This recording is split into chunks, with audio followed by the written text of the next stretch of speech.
Hai semuanya, pernah nggak sih selama kalian nongkrong di kafe itu pernah bertanya-tanya kenapa ada di beberapa tempat ya, nggak tahu apakah semua tempat sama atau tidak, tapi di beberapa tempat, di coffee shop yang besar atau coffee shop yang memang proper itu menyediakan biji kopi Kintamani gitu.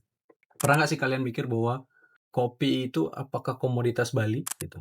Atau bahkan komoditas Nusantara? Kalau komoditas Nusantara atau Indonesia mungkin ada beberapa hal yang dibahas lewat channel lain atau beberapa orang.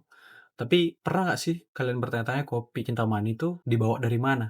Lalu siapa yang membawanya? Nah, hari ini kita bahas nih kopi Kintamani dari Bali itu dari sejarahnya, dari Ethiopia sampai Kintamani, dari VOC sampai Soba Abian, biar kita makin berisi nih ketika nongkrong itu nggak cuman HP miring saja, tapi kita ada diskusi-diskusi atau minimal ada insight-insight baru yang kita temukan. Jadi, kopi itu tanaman asli Bali bukan, dan juga bahkan bukan asli Indonesia, tapi asalnya dari Ethiopia, Afrika. Terus jalan-jalan ke Arab, ke Turki, ke Eropa, sampai akhirnya Belanda kepincut nih. Dan bawa ke Batavia itu sekitar di tahun 1696.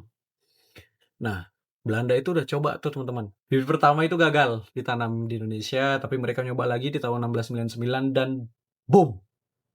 Tumbuh subur di Jawa. Dan kita kenal lah pada kopi, Ijen, ada Malabar, nah itu kopi-kopi di dataran daerah Jawa. Dan tumbuh subur di Jawa saat itu, dan dari situlah kopi mulai disebarin ke seluruh Nusantara, termasuk di Bali khususnya. Nah, dari abad ke-17 dan 18 kalau nggak salah di bawah VOC itu alias VOC itu alias Kongsi Dagang Belanda yang teman-teman tahu, yang dia sudah jadi bos besar gitu. Dia pedagang besar dan komoditasnya salah satunya adalah selain rempah-rempah yang dibawa, itu adalah perdagangan kopi dunia saat itu. Mereka monopoli kopi dari Jawa, terus jual ke Eropa dengan harga yang fantastis. Kenapa sih harganya sampai fantastis tersebut, teman-teman? Karena memang kopi itu benar-benar menarik. Kopi itu benar-benar, apa ya, satu hal yang kalau di Perancis, itu luar biasa teman-teman. Bahkan di tokohnya itu bisa menghabiskan beberapa gelas kopi saat memikirkan tentang revolusi Perancis. Mereka berpikiran bahwa kopi ini ternyata bisa buat mikir. Kopi itu ternyata bikin otaknya itu, eee, makin kencang berpikirnya gitu. Kurang lebihnya kayak gitulah.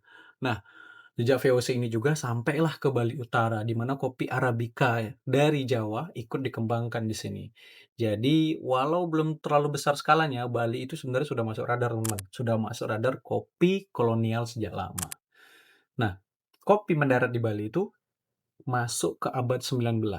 Barulah ada catatan jelas soal kopi di Bali. Sebelumnya itu masih bingung, ini siapa sih yang bawa gitu. Oke, dari VOC dan segala macam, apakah zaman dulu belum ada kopi dan segala macam. Nah, di sini kita masih cari-cari juga dan saya temukan ada nih ternyata seorang tokoh Belanda yang namanya Van Delden Learn nulis dalam bukunya. Nah, bukunya agak susah nih. Jadi nanti kalau teman-teman yang bisa memperbaiki bahasanya tolong diperbaiki. Judul bukunya adalah First Leg Over the Coffee Culture in America, Asia, and Africa. Itu diterbitin tahun 1885. Bahwa kopi Bali itu sudah ada sejak 1800-an teman-teman. Nah, bahkan kopi Arabica Bali sempat ikut diekspor bareng kopi Jawa ke luar negeri tahun 1825 dan 1853. Artinya kopi Bali bukan pemain baru nih, tapi udah ikut ke liga internasional sejak abad ke-19. Itu teman-teman. Jadi sudah melalang buana dibawa oleh, VOC saat itu atau Belanda saat itu, bareng kopi Jawa ke luar negeri di tahun 1825 dan 1853, gitu untuk diperjualbelikan di sana. Gitu teman-teman. Jadi kopi kopi itu komoditas di abad ke-9 di 1800, di tahun 1800 dan mulai apa ya bahasanya, mulai diperkenalkan ketika kopi itu berhasil ditanam oleh Belanda di Bali Utara. Nah, yang bikin kopi Bali beda adalah cara orang Bali ngurus tanamannya. Jadi, teman-teman pasti tahu kalau orang Bali itu punya, dasar, atau menyatu dengan alam, itu di dalam bait ketiga Trihita Karana kalau nggak salah. Jadi dia itu ada sistem tradisional namanya Subak Abian. Nah, itu. Ini bukan cuman kelompok tani, tapi juga ada filosofi tentang Trihita Karana, yaitu hidup harmonis sama Tuhan, sama alam, dan sama manusia. Nah, makanya kopi di Bali itu biasanya tumbuh lebih alami, organik, dan penuh nilai spiritual. Saat itu ya, tapi tidak menutup kemungkinan saat ini sudah ada memang bahwa ada petani atau perusahaan-perusahaan besar yang sudah, beralih gitu atau menggunakan tata cara, atau bukan beralih ya, atau cara tradisional lama Subak Abian itu milik, asli tradisional petani-petani di Bali dengan cara yang modern gitu untuk menghasilkan kopi yang lebih baik. Tapi ya gitu, pas zaman Belanda, kopi memang jadi komoditas penting. Jadi cuma petani lokal ini nggak terlalu nikmatin hasilnya. Ya yang banyak untung Belanda. Karena apapun komoditas yang ada di Nusantara ini memang dimonopoli oleh mereka, lalu bahasanya diambil ya, diambil, lalu untungnya itu nggak sebanyak lah atau kalangan masyarakat, bawah itu tidak bisa menikmati hasilnya secara signifikan, itu hanya beberapa orang saja yang bisa berhasil menikmatinya. Nah, tapi walaupun begitu, orang Bali tetap minum kopi, kayak apa ya bahasanya, kayak cinta sepihak gitulah, nggak dapat balasan manis, tapi tetap dijaga gitu teman-teman. Itu kayak teman-teman seseorang nih, tetap memperjuangkan, tetap apa ya, memberi perhatian dan segala macam, walaupun ujung-ujungnya ya nggak dapat balasan manis gitu. Lalu kalau kita kita masuk di Indonesia Merdeka. Nah, Indonesia Merdeka itu setelah Indonesia atau pasca Indonesia Merdeka itu, kopi itu mulai berkembang. Berkembang terus terus terus sampai awalnya cuman buat lokal. Nah, di tahun 70 atau 90-an itu mulai dikenalkan di pasar nasional. Awal 2000-an Arabica Kintamani dapat sertifikat indikasi geografis. Itu kayak dapat centang biru gitu. Kalau di sosmed kita dapat centang birunya lah dia. Versi kopi verified, sangat verified, diakui dunia kalau rasanya unik dan nggak bisa ditiru di tempat lain. Mungkin kalau teman-teman yang penikmat kopi atau pecinta kopi tahu nih, kopi yang Kintamani natural proses dari awal sampai akhir itu ada rasa floralnya, ada rasa kayak ada jeruk-jeruknya gitu kan. Biasanya teman-teman pencinta kopi lebih tahu nih atau barista-barista lebih tahu.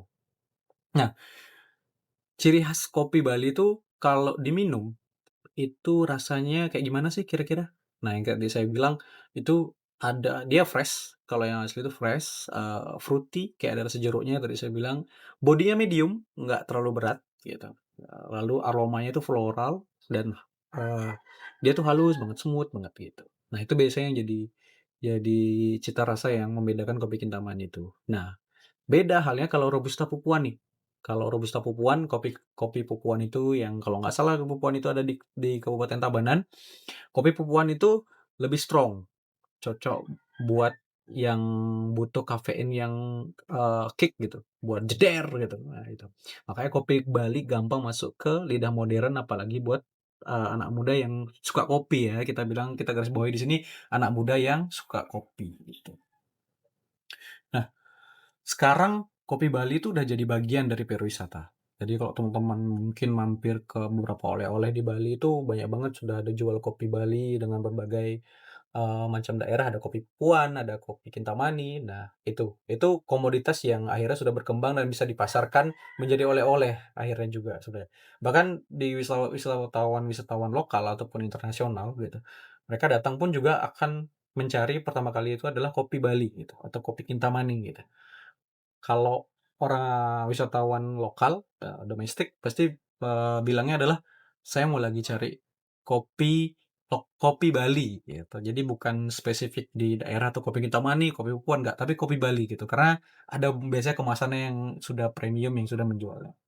Nah, ada agrowisata kopi juga di Bali, teman-teman. Turis bisa lihat kebun, belajar roasting, sampai nyobain namanya di Bali itu ada kopi luwak juga, saya lupa. Jadi ada kopi Puan kan udah mulai terkenal tuh, dari daerah Ubud itu kalau nggak salah ada kopi luwak. Nah, kafe-kafe di Bali gimana? Ya, hampir pasti ada menu kopi Kintamani sebagai ciri khasnya. Jadi kopi Bali bukan cuma soal minuman, tapi juga lifestyle dan branding pariwisata di Bali. Itu teman-teman. Jadi salah satu komoditas penting yang masuk juga ke, eee, pariwisata di Bali sebagai oleh-oleh lah gitu. Nah, jadi setiap kalau nongkrong nih, setiap kalau nongkrong cobain deh sekali-sekali kita minum kopi Bali dan ingat bahwa itu tuh bukan sekedar minuman, teman-teman. Kopi Bali itu bukan sekedar minuman, tapi ada VOC yang dulu monopoli di sana, ada Van Delden yang nyatet, ada ekspor ke luar negeri sejak 1825, ada petani Bali yang jaga Subak Abian dengan filosofi Trihita Karana. Wah, itu kompleks banget nih. Ada dari tadi saya bilang dari Ethiopia sampai ke Indonesia, dari Belanda sampai ke Bali, Kintamani akhirnya gitu. Jadi kopi Bali itu cerita tentang manusia, tanah, kolonialisme, sampai lifestyle modern akhirnya dipakai. Dan siapa tahu nih, sambil ngopi, kita juga bisa nemuin filosofi hidup kita sendiri. Kayak film filosofi kopi. Oke, mungkin itu aja uh, video kali ini. Kalau ada yang ingin dibahas lagi, bisa di kolom komentar dan jangan lupa subscribe channel ini dan dukung channel-channel edukasi selanjutnya. Bye.